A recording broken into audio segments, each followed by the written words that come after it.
All right, well, this is the weirdest setup ever. So we have officially hit our 1-year anniversary of being full-time RVers and content creators.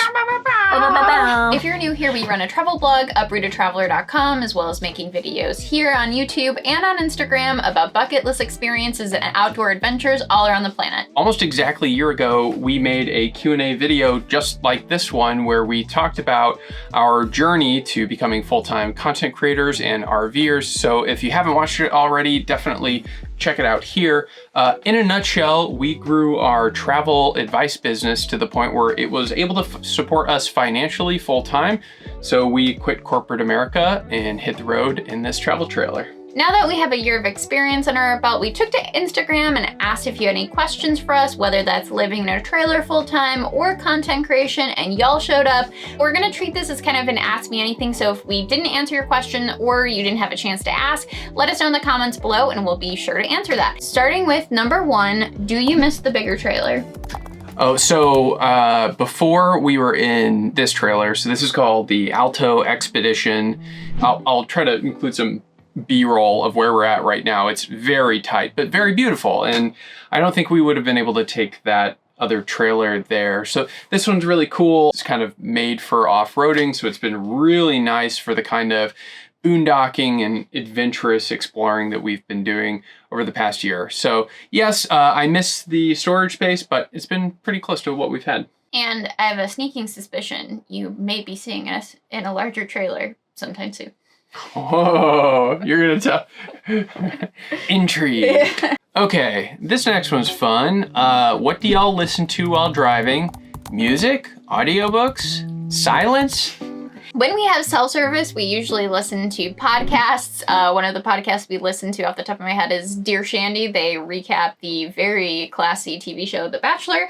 And then when we don't have cell service, Justin has a playlist that I feel like we've listened to 100 times. A bazillion times. I feel like I used to listen to a lot more music, but now we also do a lot of like collaborating on video ideas. So we kind of talk a lot more than we used to, but never silence. We're almost always talking. It's amazing how you can spend 24 hours a day with somebody and not run out of things to say to them for the most part. I like you. Good. Next question is, would you do this life with pets? Yes, you could. Your lifestyle probably looks different. So we're not just RV travelers. We do a lot of international travel as well. We know other content creator friends. They have dogs. For those of you that are new to the channel, we had a couple of dogs that we traveled with in our trailer while we were still kind of weekend warriors. Unfortunately, they both passed away in the last couple of years, one at 15 and one at 18. So they lived nice long lives. But we do a lot of parking in one spot, dropping the trailer and driving around for a week. It's not uncommon for us to wake up at 5 a.m., leave the trailer and be gone for like 14, 16 hours, which obviously isn't ideal, especially if you're in the middle of nowhere and there's no pet sitter services available. So you definitely could, but I think you'd want to make sure that you have dogs that can come with you.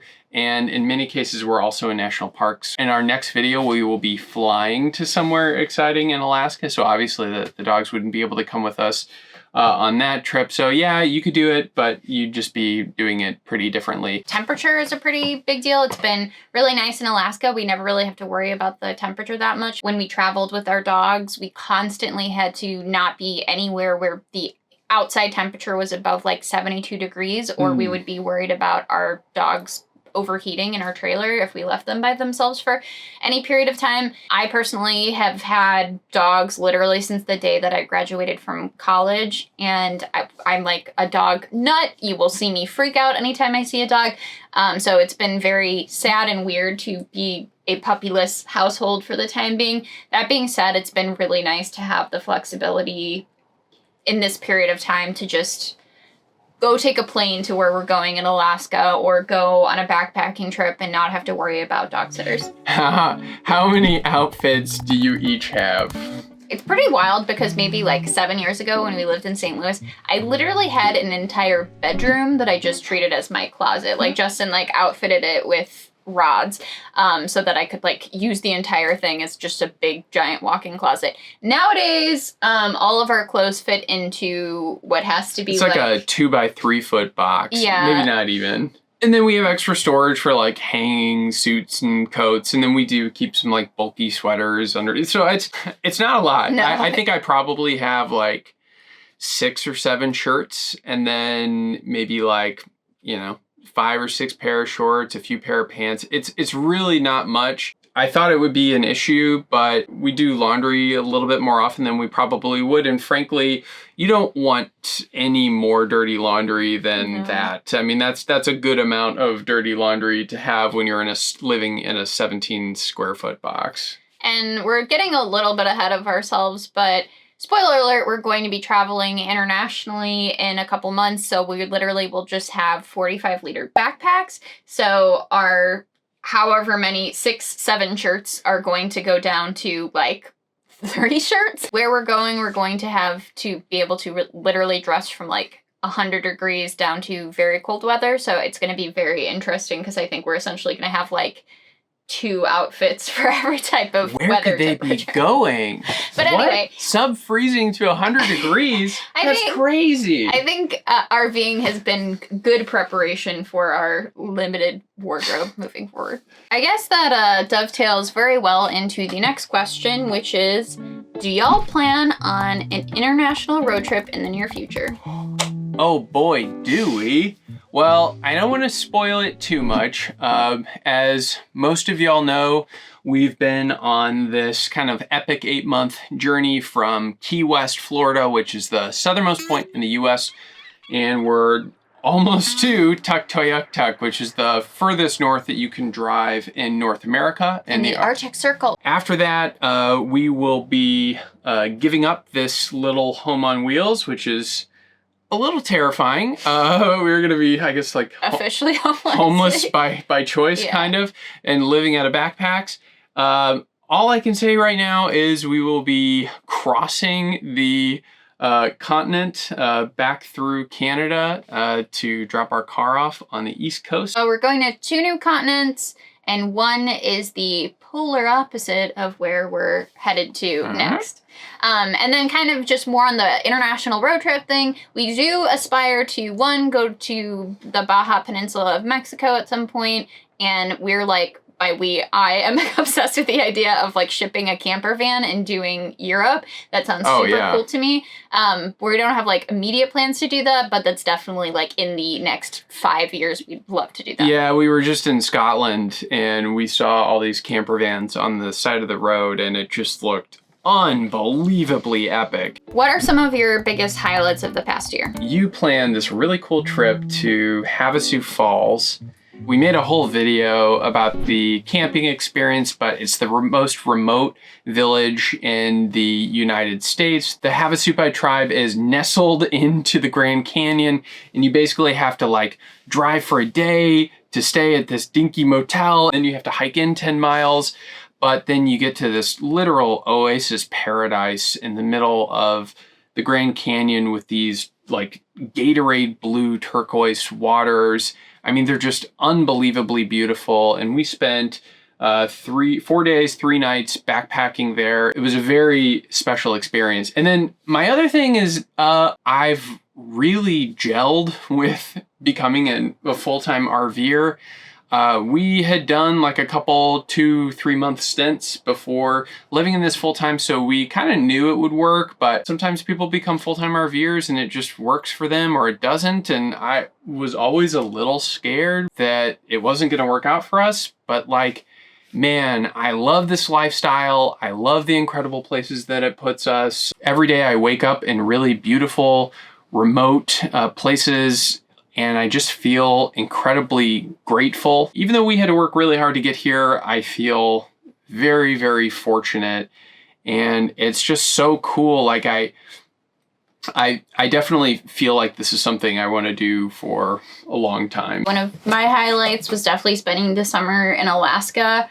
We've had like moose literally 2 feet from our trailer. We've gotten to wake up next to glaciers.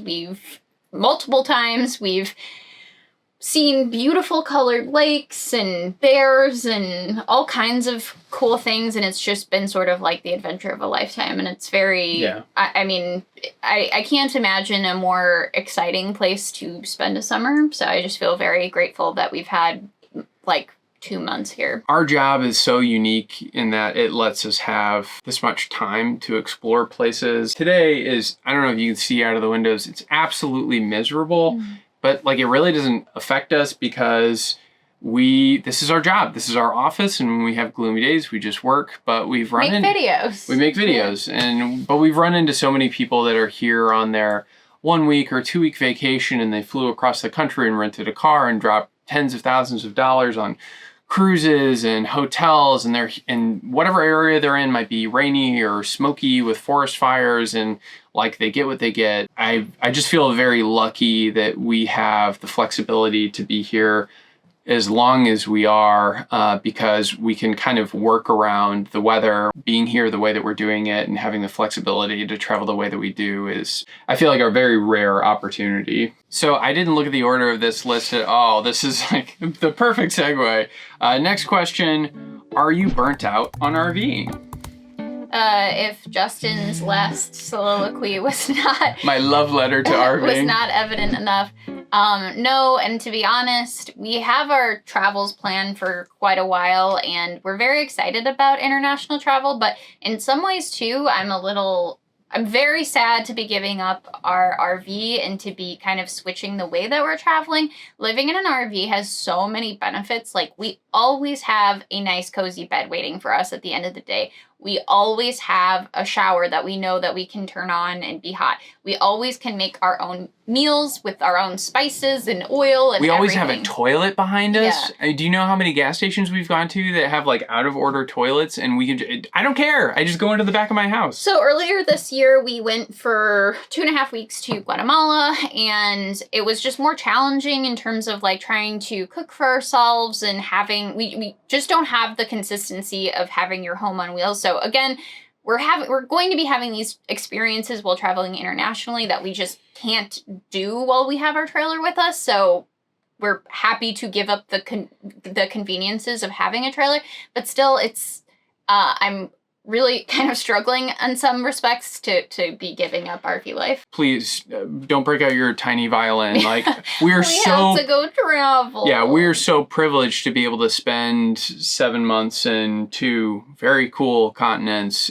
So we're excited about it. But I think I don't think we knew how much we would fall in love with RVing. Like, it really fits our lifestyle. It's nice to be minimalist. We weren't that. Like, we touched on this earlier. We weren't minimalist for the first, decade of our lives, but we are now, and the simplicity of it really makes things a lot easier. We don't have to make as many decisions. I've only got 6 shirts to pick from. I think too, something that's helped at the beginning of when we moved into the RV, we were moving like really quickly. We were trying to get from Seattle down to Florida in a pretty short period of time. So we were moving every like 2 to 3 days, but for the most part, we usually stay places like 5 days to a week. So I think that's helped with a little bit of the burnout too. We kind of have a little bit slower pace, which helps with some of the like exhaustion. I forgot about that. And our last RVing related question is, what's your least favorite part of RVing? Oh, well, so yeah, we just made that video last week, literally covering the topic of our RV chore regimen. Everything's just a little bit harder. It's nothing like, well, there's some things new, like you have to dump your own sewage, which is clearly not as easy as just flushing a toilet. But yeah, everything just takes a little bit longer. We don't have a big RV with a washer and dryer, so we got to go to laundromats. You got to schedule where your mail goes to and pick it up, or shuffling stuff around. But I think that's more of an issue with having a small trailer. We have to constantly moving stuff around in the trailer. You should see what it looks like right underneath the camera right now to get this bizarre camera set up. One of the things that we struggle with the most is time management. We always are trying to figure out like how much should we be working behind our computer as compared to how much should we be out adventuring. And honestly, living in an RV makes that even more complicated because probably 1 day a week is literally just dedicated to stuff related to the RV, like dumping and finding, places to throw out your trash. Yeah, and I think part of that's on us. We actually made a video a couple weeks ago, which I'll link to in the description, about how we find boondocking spots. But essentially, we prefer to camp in remote and beautiful and free places that get us closer to nature. If we actually spent more money and went in paid campgrounds with, place to park that have laundry machines there and have water and electricity that goes straight up to your trailer. Like, there's a bunch of things that just wouldn't be as big of a deal, but we prefer to have more privacy and be kind of in more beautiful settings. So it's all give and take, and all things considered, the time management and chores is not that big of a deal as compared to how much joy we found in RVing. Okay, switching gears here to content creation. How would you recommend starting a blog with zero experience? I think if you're starting a blog from square one, you have to kind of ask yourself, is this either going to be a hobby for me, or is it something that I want to make money from or turn into a career? If it's the first one, you just want to treat it as a hobby, totally sign up for a Squarespace account. They'll take care of hosting. It's just like drag and drop, and you can just post whenever you want. Easy peasy. If you want to treat it as something that you actually want to make money from, you have to know that it's a marathon. You have to commit to consistency. There's hundreds of different aspects of it, from technical site speed type things to search engine optimization to monetization strategies, which is way, way, way too complex to answer in this one video. If you are interested in that, we do offer one-on-one consultation services that we can chat with you further about it. But in a nutshell, I would say do your research. Think about what your specific niche is going to be and how you can differentiate yourself from hundreds of other bloggers on the market. Most importantly, be consistent. You have to come up with a schedule that you think that you can stick to and actually stick to it, say 4 articles a week. And for a while, you're going to be publishing and publishing and publishing and not see any traction. It just takes a while, and honestly, it's harder than ever now because passive income is so attractive to so many people. The reality is it's a ton of work. I think a lot of people think we're just on vacation, but that couldn't be further from the case. We work like every single day. Yeah, we wake up at 8, and then we work until probably 8 until we start making dinner. I mean, it's 12-hour days every day, and days where we're not creating the content, we're out capturing the content, and we're up early taking photos or taking videos in horizontal and landscape. I mean, we're constantly working, and you just kind of have to be built for that. I mean, Jessica has literally, since the day I've known her, has probably worked like 80 to 100-hour weeks from when she was an attorney. I mean, I guess you still are an attorney, but when she was practicing as an attorney to now managing this blog and making videos full time. And then we're constantly learning. The goalposts are always shifting as well. It's like a tremendous amount of work. So you just kind of have to have a personality that's fit for that. Like Jess said, if you want to get into specifics, definitely hit us up and we can help you create a personalized plan, do some research for whatever niche you're interested in writing for. What is your advice for someone who wants to be a full-time content creator who travels in an RV? Oh, well, I guess this kind of ties into what we were just talking about. I think probably the biggest mistake Jess and I made going into this was not being diversified. So we had grown our blog to something that was pretty big. In fact, we went on this podcast about a year ago. We'll link to it in the description below. But basically they interviewed a bunch of different RVers like us who work on the road.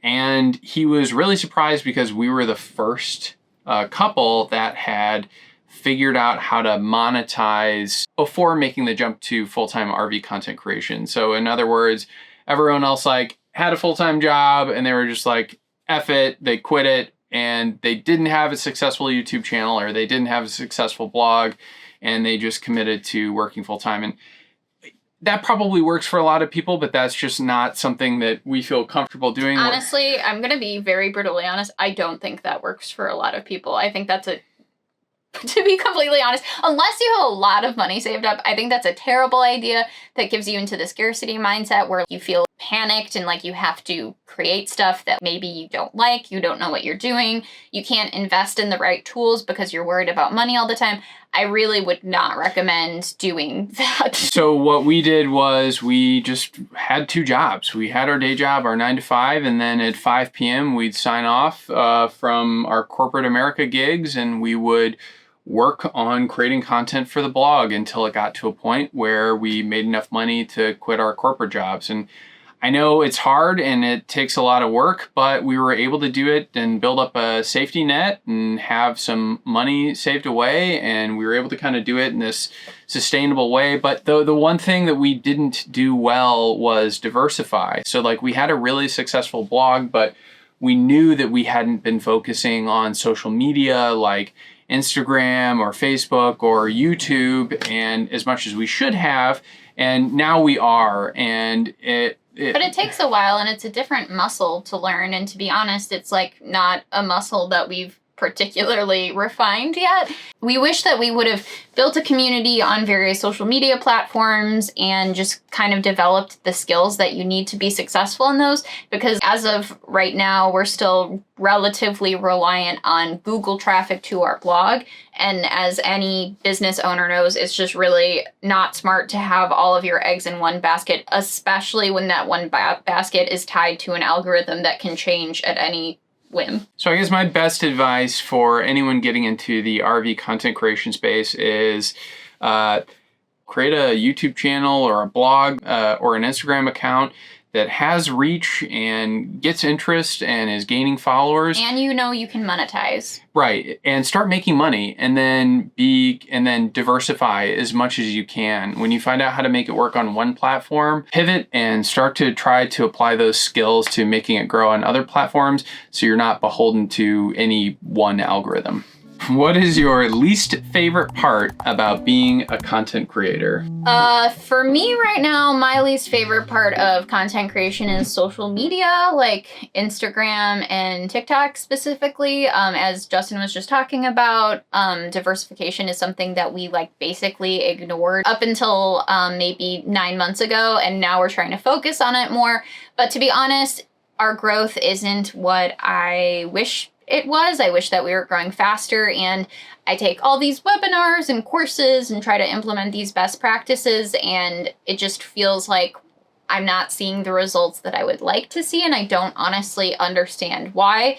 I guess the silver lining is the same thing could kind of be said about our blog. For years and years and years, we worked on our blog and didn't really see that much progress, and all of a sudden it went from being something that made literally a couple $100s a year to being over a 6-figure business. So we're hoping that the same level of consistency and effort being dumped into our social media will eventually pay off.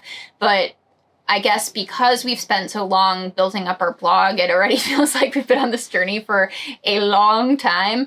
And for right now, it feels a little painful for me, but hopefully it will wind up being as big of a payoff as our blog was. Well, and don't let me speak for you, but like I think it can also be hard to see your own growth in real time. YouTube, for example, as of the time we're making this video, we're a little over 9,000 subscribers, which I think is like 9 times as many we had a year ago today. So it's like growing at this pretty fast rate. And I think a lot of channels on YouTube would be really happy with that. But your expectations kind of like keep shifting. Yeah, they keep shifting. Every time you hit this next milestone, it doesn't feel as special as you thought it would.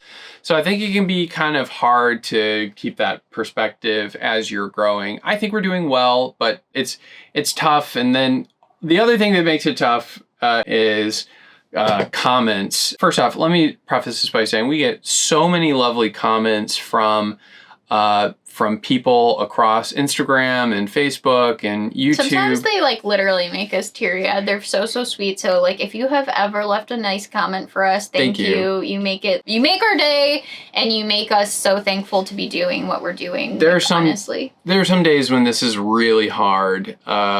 And I will see like an incredibly sweet comment from somebody who maybe can't hike anymore, and they were like, I'm just getting kind of emotional thinking about it, and like they're just reminiscing about good times while watching our videos, and it means the world to us. I mean, and that's why we want to be, it makes me cry.